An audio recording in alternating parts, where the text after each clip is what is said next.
Listen, right now you could be only a few clicks away from experiencing something amazing, something that has changed thousands of lives all over the world.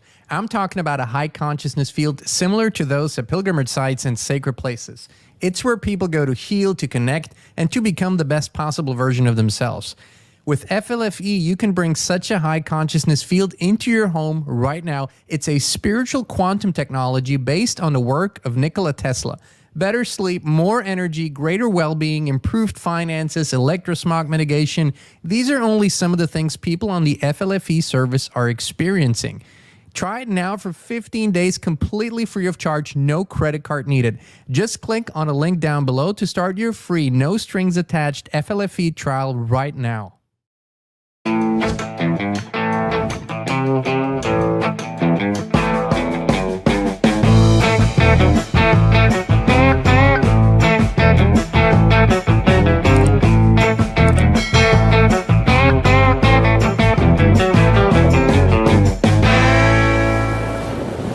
And I realized that beyond what I call the global cult, the global secret society network through which this is all orchestrated, was a non-human force that was manipulating human society to its own ends.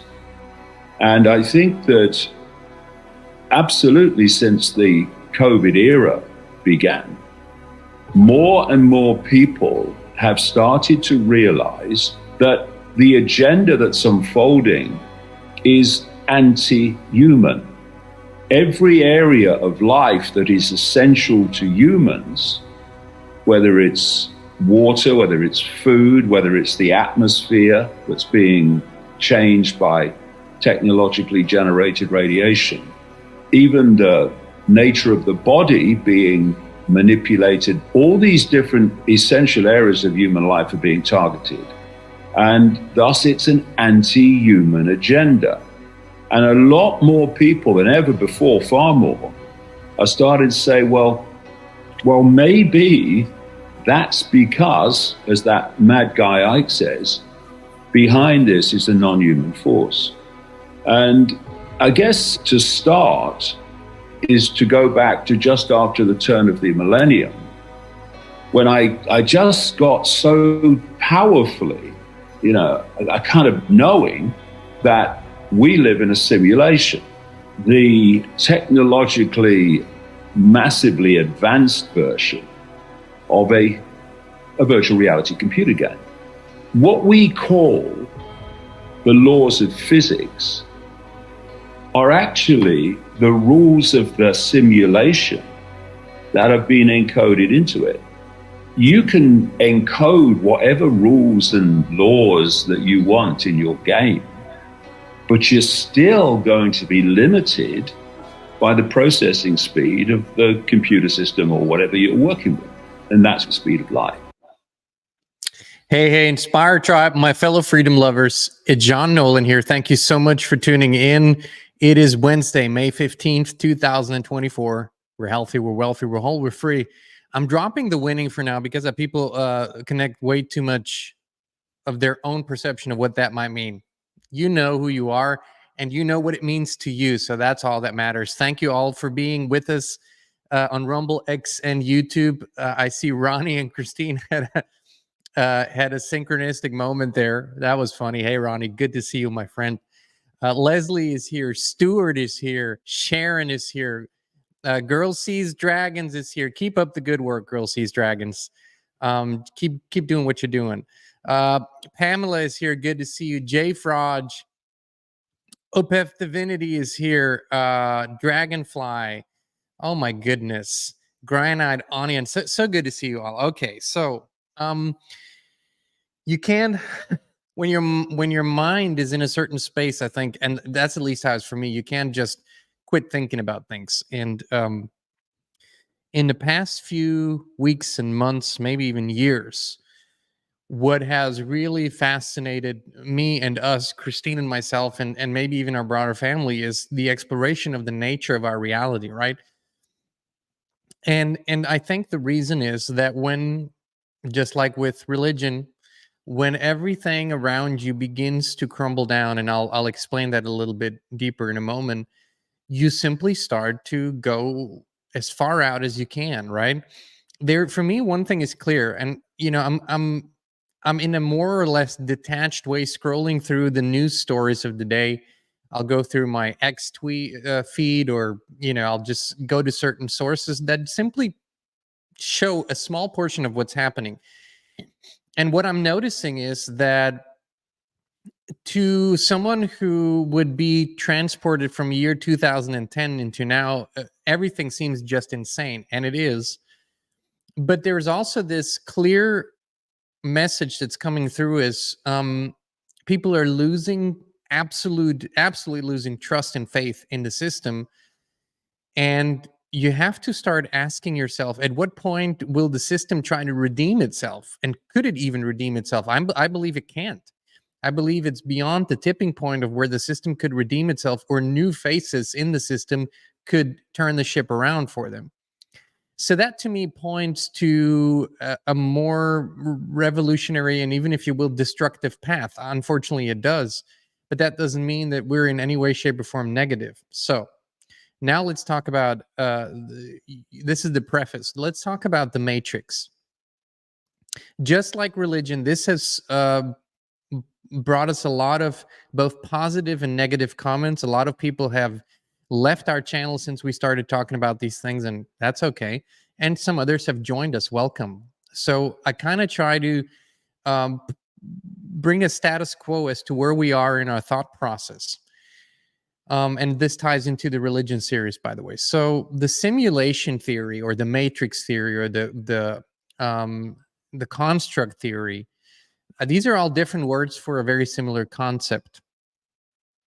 And that was the first Mount Everest for me in my own exploration journey. So the conspiracies of the world, some are so dark.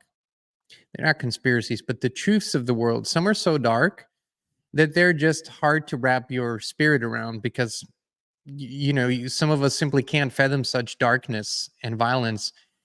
But once you see the evidence, well, you see the evidence. The simulation theory was the first Mount Everest for me, because it inevitably changes you entirely in how you see everything.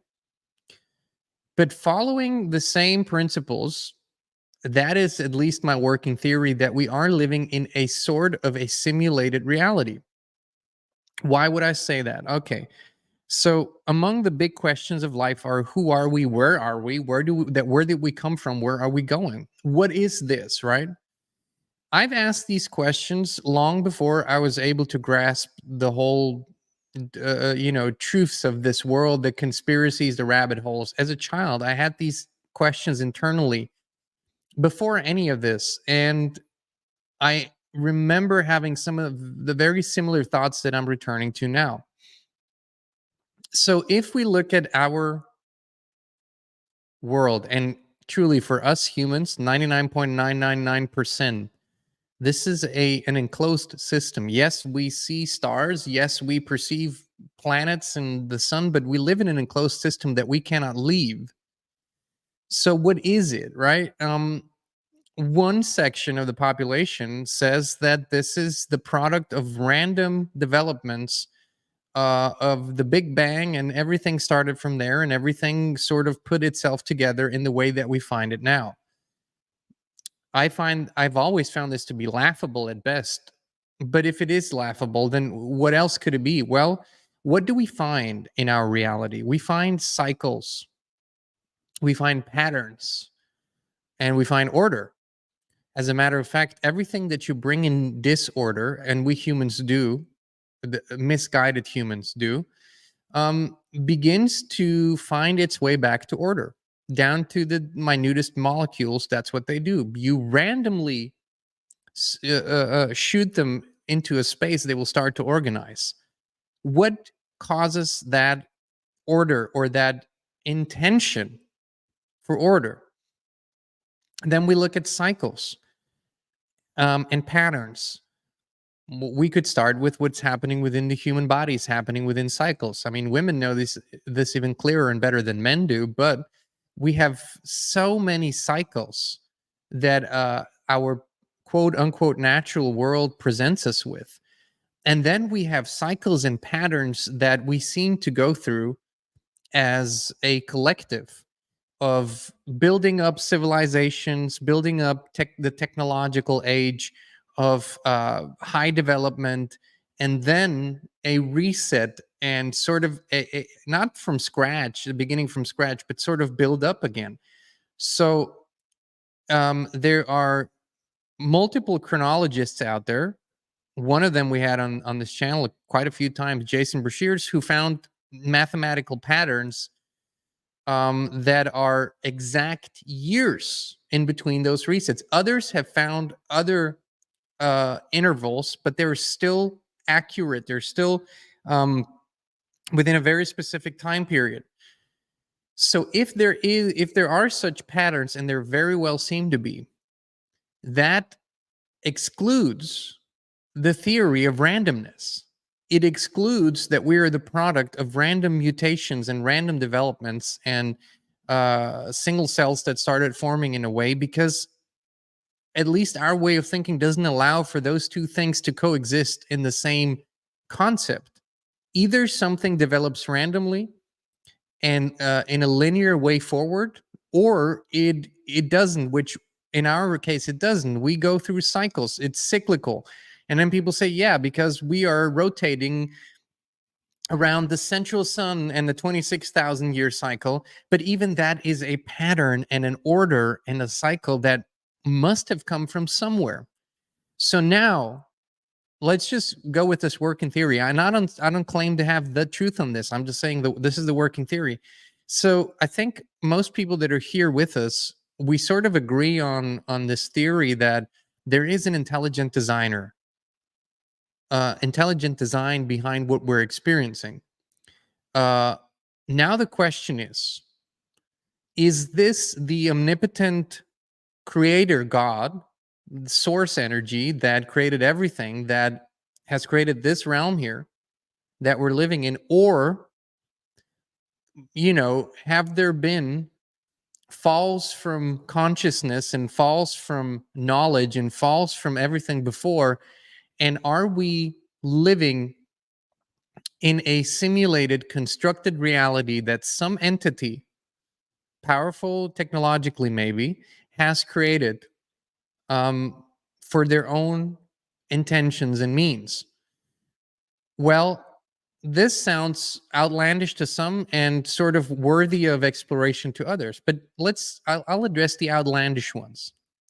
People that call this outlandish and we could never live in a simulated reality, and the Bible tells us this, and God is that, and this is the world that we live in. But what do? We as humans, what have we been doing ever since we were capable of it? We've been simulating things. As a matter of fact, many of you have simulators in your home. You simulate, you have maybe a steering wheel to simulate a race car. Maybe you have some sort of controller through which or with which you play video games that simulate reality.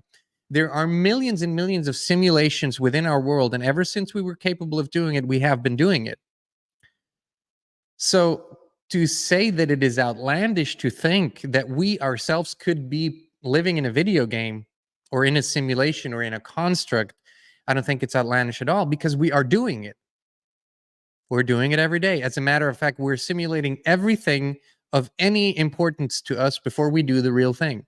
And we continually simulate flying and new planes and any technological advancements. We first simulate what their reactions on humans might be, crash tests and whatnot. So there's a million examples of that. And we all want to do it because we don't want to risk real human life or a real life before we do what we intend to do. So there's this. Then we have the remains, the bits and pieces that are spread all over this realm in indigenous knowledge, in folklore, in the ancient texts that we find, in Gnosticism, for example. And sort of, even though these pieces seem to be disconnected, their knowledge seems to point to the same thing. The Maya, the Great Illusion, in the Eastern traditions, the bad copy, the Gnostics, and so forth. And it seems to appear to come up in many different cultures. But here's the thing. What I really wanted to get into today is, let's assume for a moment we do live in a simulated reality. Even though a lot of people are on board with that concept, what seems to be challenging is to imagine that it doesn't end here. That the matrix doesn't end when we leave our physical body.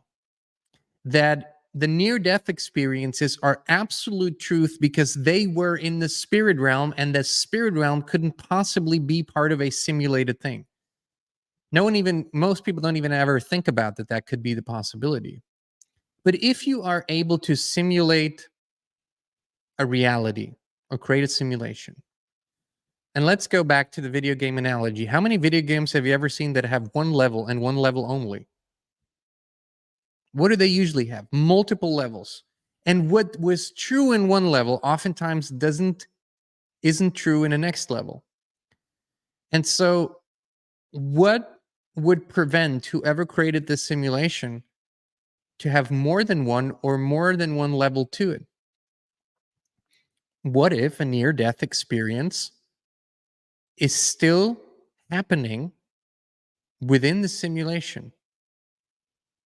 And what if this beautiful bright white light that everybody talks about, and the council or the religious figures that people meet, or that isn't a real experience?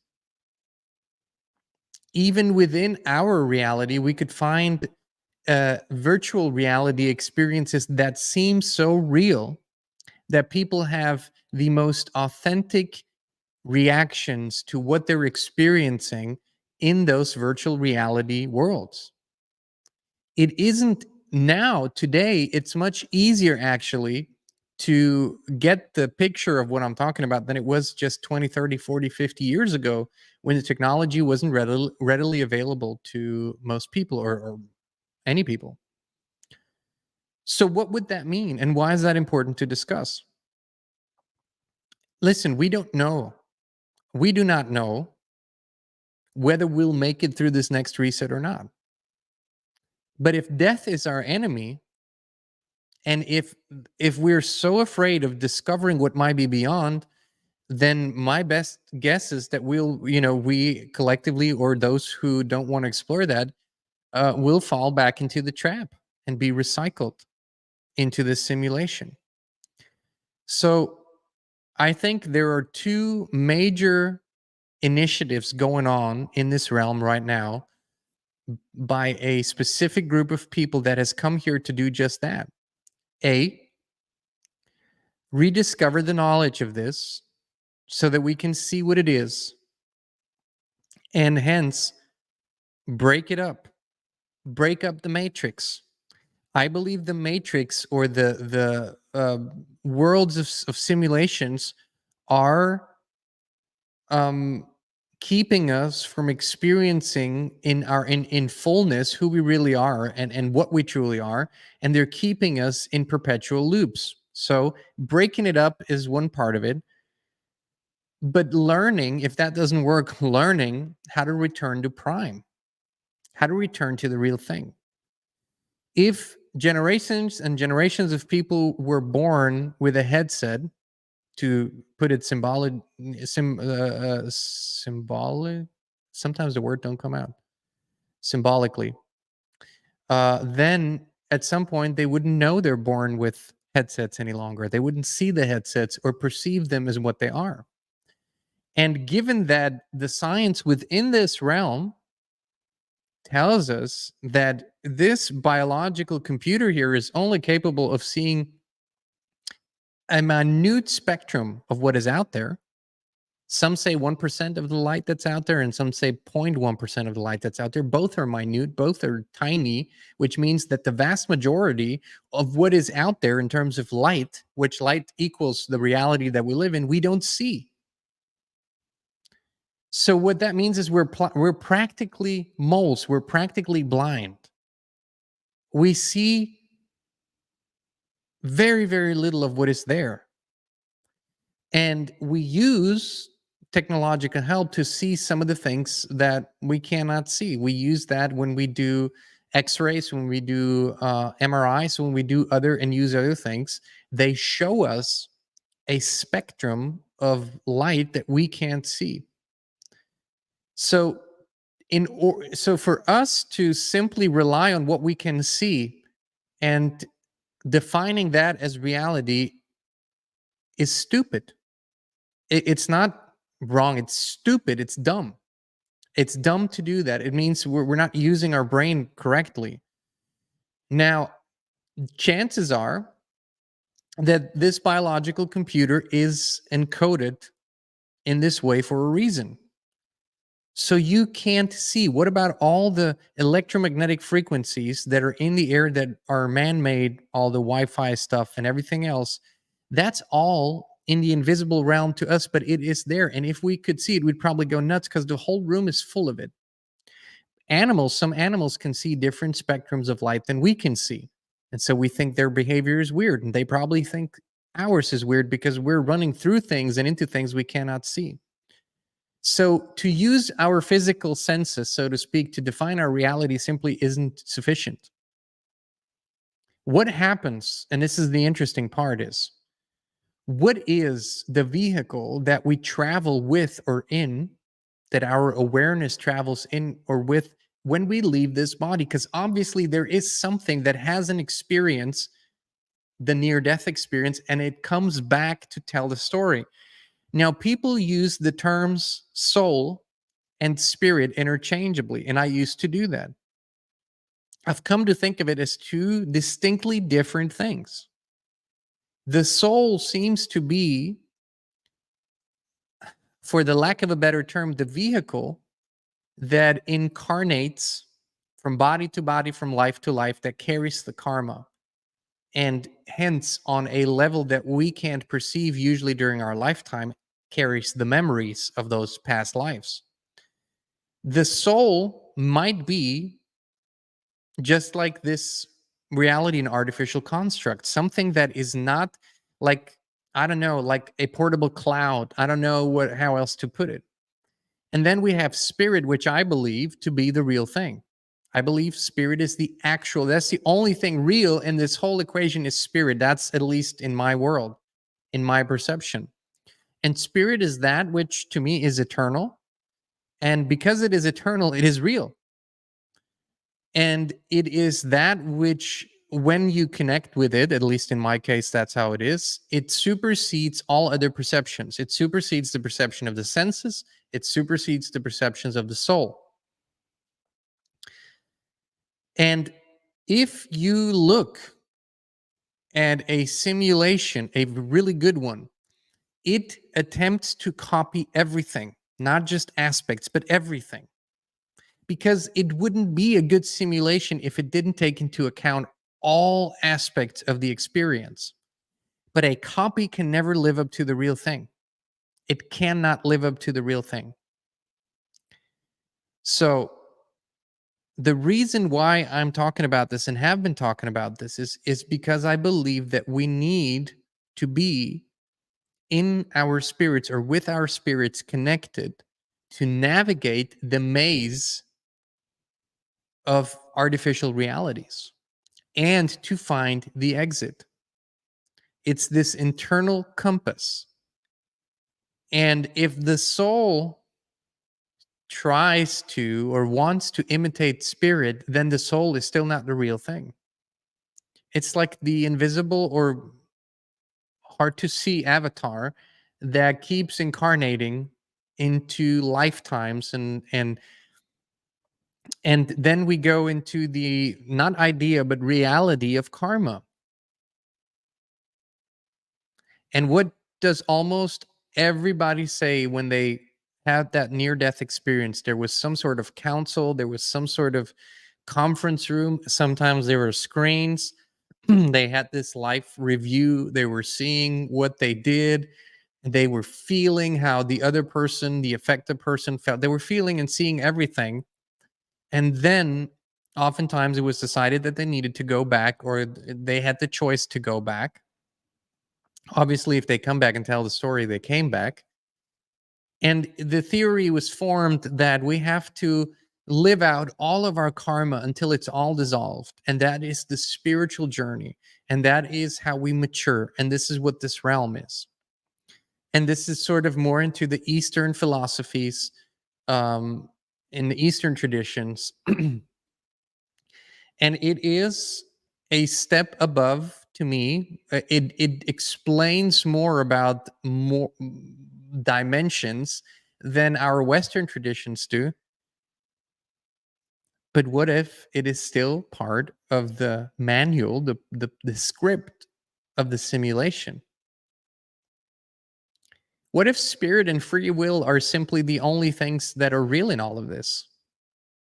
Spirit being able to navigate it, and free will being able to making choices. Choosing to believe the karma wheel. Choosing to believe that you go into a place when you leave this body, that you review what you've done, and that you agree to coming back to work off the karma, but you'll forget it all. You'll go through the veil of forgetfulness. So to make it, it's like, to me, it's like you're having a discussion with a child because they did something that you didn't approve of. And then you sit them down and you talk to them about it. And what you want to do is explain to them why what they did was wrong and how they could do it better in the future. Or maybe it was dangerous, whatever the situation was. And then you tell them, now you will do better in the future. But as they walk through the door out of the room, they walk through the veil of forgetfulness, and they forget the experience, and they forget it ever happened, and they forget what they did wrong. And now they're supposed to do it better in the future. As David Icke put it beautifully, this sounds perfectly like a trap to me. If you don't have the memory of what you did and what you did wrong, how could you possibly continue to improve? So if we look at how desperately in this reality, we're constantly pushed to the lowest possible feelings and vibrations of fear, of horror, violence, suffering. And no matter how hard we try, no matter the work that we put in together, no matter, the world doesn't ever seem to walk over the threshold into positivity, into greater levels of vibration. Yes, we do it individually. Yes, we have small pockets that do it. Yes, we're raising the vibration, but the world at large seems to be run by those programs, and those programs seem to be so ingrained into this reality that we at some point have to ask ourselves, is this our home? Is this truly where we are supposed to be, or what this was intended to be? I don't know the exact answer. I can just tell you, I thought as a child growing up that where I was born, and by the way, I never lived where I was born, but where I was born, still when I returned, it didn't feel like home. Where I grew up didn't feel like home. And then I started visiting places in the world that felt more like home, and some places that felt closer to home. But I never, still to this day, feel at home here in the way that you would imagine to feel if you are where you're supposed to be. It's good. I'm enjoying it. Certain things like everyone else I'm not enjoying. But what if the journey that we're about to take in the next months and years will lead almost all of us to make a choice?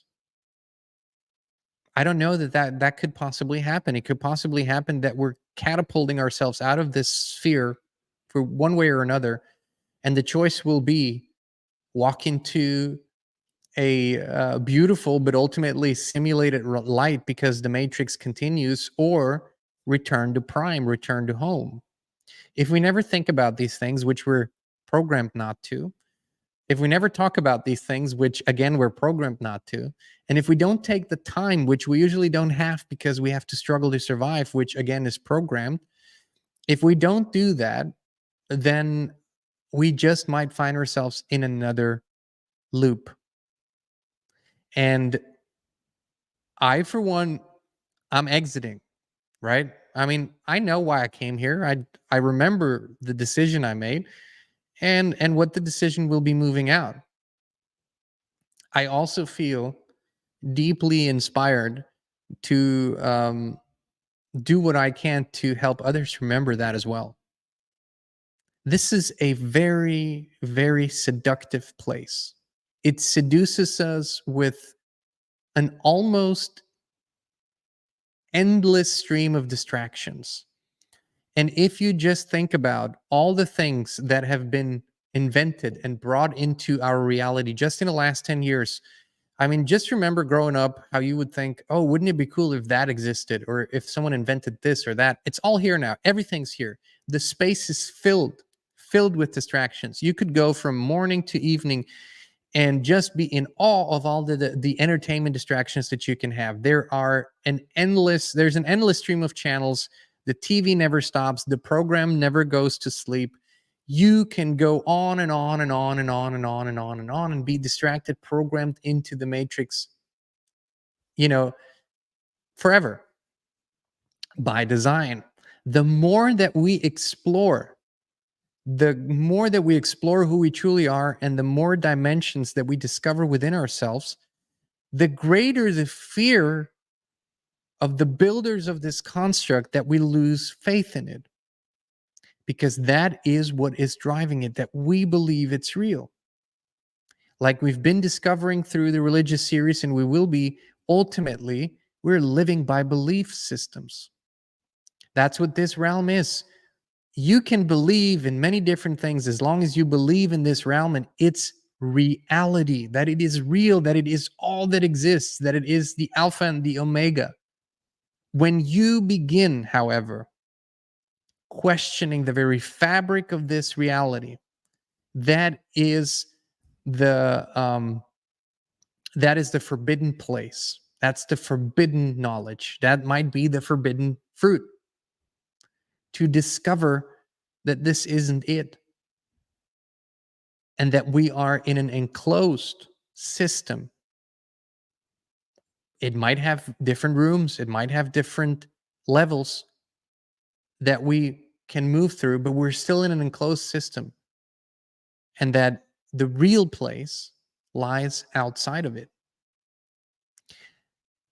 I have an internal compass that warns me when my thoughts go on a path that seems to be wrong. It leads down on the frequency ladder. Now, I've been thinking about these things for years now, and they lead me up on the frequency ladder. That's what I can feel, but that's no proof or evidence to you. The truth is that we can only observe what we can observe and derive from those observations what we can derive, but we cannot prove beyond the shadow of a doubt that what I'm saying is true. The indicators are very strong that a version of what I'm saying might be true. It just doesn't add up. I think we can exclude that this realm is random. The other thing that would point to me to this simulation is that things keep changing in this realm, and we're now becoming aware of it. I think they've always been changing significantly beyond what we perceive to be natural or possible in nature. Changes are being inserted. Reality is shifting. Collective memories are shifting. And now to the point where so many people have awareness of it that it can't be hidden any longer, which would point to a simulated reality again, or a construct. And the other side of this is people who say, well, that's what God is doing. Okay. Is then is that then the idea of God as the prime creator, of source creator, that how does that make you feel if you think that there is a prime creator that created everything, and that prime creator is willfully interfering with your experience, altering it, changing things that makes you question your sanity, shifting and moving things around at will? That would simply mean that the grandfather or the grandmother, source creation of all, didn't truly give us any kind of free will or the freedom to explore our reality. That would simply point to all the kinds of authoritarian figures that we find in our world. And well, that would be a huge letdown, because then we don't have the omnipotent, all loving, uh, all creative source. Then we have a personality source that decides by whatever parameters how to shift and move us around. Then it's a game. Either way you look at it, then it's a game. I don't believe that. I don't feel that in my spirit. I simply feel that I'm in a realm with with great limitations, and that what we are programmed to do in this realm is play in this realm and forget it is a false realm, and become so invested in believing it's real that we forget all about ourselves and who we really are and why we're here, and that we're creator beings and that we have infinite potential. And we use a small portion of that potential to manipulate this realm to make it more comfortable for ourselves. Well, that's legitimate, sure. If you're going to be here for the time being, you're going to make it better for yourself. As a matter of fact, I would suggest you do invest a certain amount of your energy into making it better, sort of, for the lack of a better term, buy some freedom. In this reality, that's the fastest way to create space and time to explore, is to buy some freedom ethically, and in wonderful ways that serve others. Make money, buy some freedom, buy some time, and explore, think. Yeah. But ultimately, all that which the vast majority of the spiritual community, if you will, does is seduce you into manifesting everything you want, and having fun all the time, and forgetting the deeper questions, not really pondering on them, not really walking with them. I believe that a vast majority of those teachings are part of this matrix. They're just a more elevated part of this matrix. They're for those who want to go deeper. And then there are the levels of reality that are, beer, sports, food, sex. Okay. That works for one section of the population, not for everyone. Some want more intellectual stimulation, so we have a program for them. Some want a spiritual experience, so we have a program for them.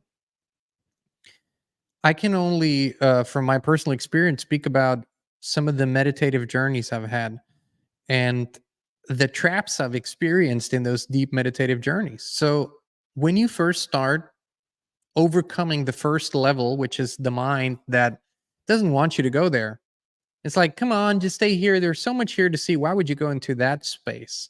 So eventually you learn how to let the mind be the mind. You don't even try to shut it down or quiet it. You just let the mind be the mind.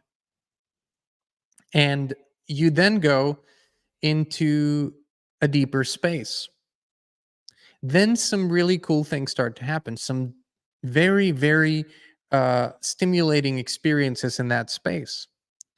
And you want to engage in those experiences because they're so stimulating. You don't even realize it, but they activate the mind on a different level, and they give you the images, and they give you all that, and you just want to go there. And when you're a novice, you go there because you think that's it, that's the experience. And then you go and you do this a few times or a few more times, and you start realizing there's something more. This seems to be a limited hangout here. This doesn't seem to be the real thing yet. And that's all happening subconsciously, really. The thoughts come later.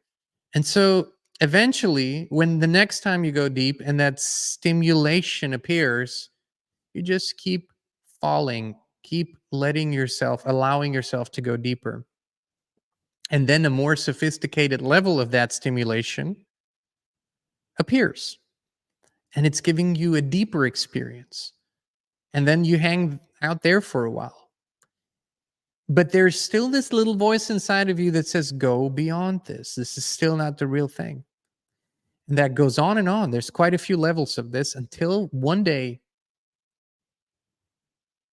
maybe through practice, maybe through complete surrender, you fall or you go deeper than you've ever been into a space that has no more definitions, has no more anything that resembles anything you've ever seen. There's just this eternal vastness of all that is in one space all at once, and it is something you cannot define any longer.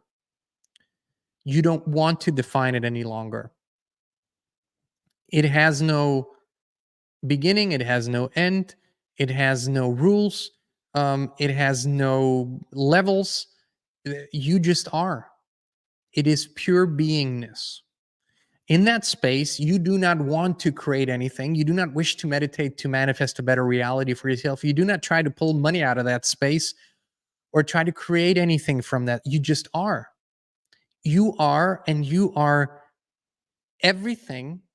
That's why you don't need to create anything. And you are all at once, and you have access to all, but there's no desire for any one thing because you are everything.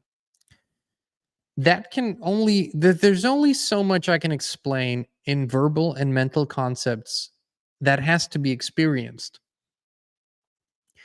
And that goes beyond all the other layers that people go through in meditations. And you realize in that space very clearly, beyond the shadow of a doubt, that everything else is a game, that everything else is not the real thing, that it was put there. And ultimately, the hijacked idea that you need a certain sense of maturity to get there is true. But more than that, it's a choice. It's to use your free will in a way you've never used it before, not to choose between Pepsi and Coke, not to choose between Democrat and Republican, not to choose between this restaurant or that color or that color, to choose the eternal isness, if you will, to choose being what you truly are, what you came from. Apple pie, right? If you are a piece of source of apple pie, let's call it apple pie, no matter how far you've removed yourself from that source, you're still apple pie. You still must be like that which you came from, which you were sliced out of, if you will. The truth is that you, in this realm, you cannot function, do things, or be productive, and that's what we do. We are productive in this realm. Let's not kid ourselves, by hanging out in that space all the time, but you can bring the essence of that space into everything that you are and do in this realm. You could also say that we are awakening from a dream. And how does sometimes awakening from a dream happen? Sometimes you're in a dream, something happens, you wake up, you are in your present moment awakened state. Sometimes you wake up from a dream and you believe you've woken up, just to find out you wake up again in the dream, and you wake up again in the dream. There's like 3 or 4 layers of waking up in the dream where you think you're already in present reality, but you're still sleeping, you're still in a dream. It can be annoying, it can be tiresome. You can have this awareness of what the fuck's going on. I just want to finally wake up. And then you sit on your bed and you realize, no, I'm still in a dream. That can happen 3, 4 times in the dream. And this is what people are going through in this reality. They're going through these experiences. And if you don't limit yourself by knowing certainly, very certainly that this is it, you've woken up.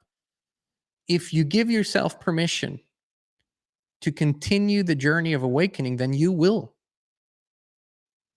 Then we will. But if you don't, then you stay at the level where you're at. And I'm not saying it's wrong. That's a choice. We have the choice. And like every game, and I'm not a gamer, so I can only point to what I've been told, and on the very rare occasions that I've played it, the decisions that we make on level 1, they are of a lesser consequence and severity than the decisions that we make on level 10. Level 10 becomes very clear. Red pill or blue pill? No pill? Maybe. So we have this path that is in front of us, the path of wider awakening. At a point, we will have to be fully awake and be where we originated from, but we're not there yet. So the choice is, are we walking it? Or are we choosing one box, even though it's a huge box? It's the biggest box we've ever lived in, the biggest label we've ever had. And we choose to hang out there because it feels good. It finally gives us some structure and answers. I get that. Don't get me wrong. But if we choose to walk the path, we just might experience something that is so grand and so amazing and so beautiful that everything else pales in comparison. So people have asked me, what do I think they should do when they cross over? And I won't give you an answer because I can't know with certainty that that's the correct answer. What I can point you to is look at the process of birth and look at the process of death in our world. Those are the two things that a lot of emphasis is put on.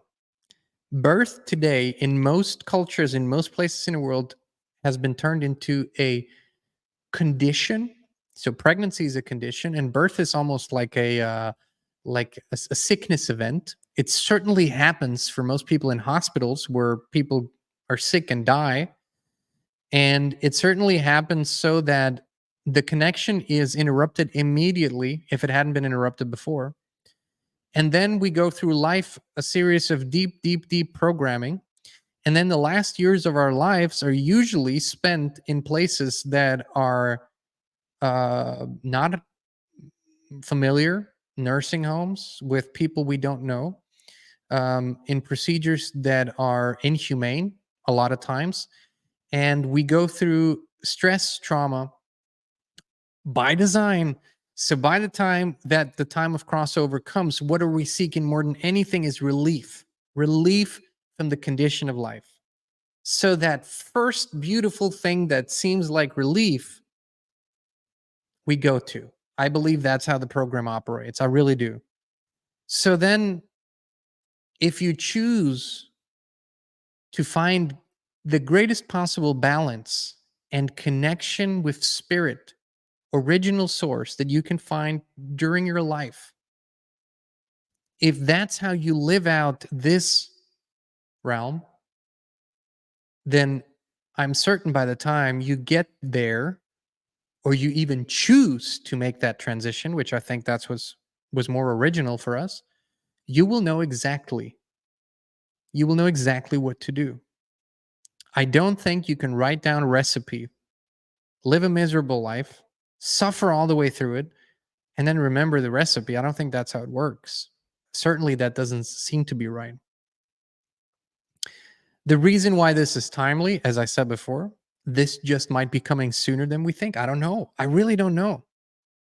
We're walking a very narrow path.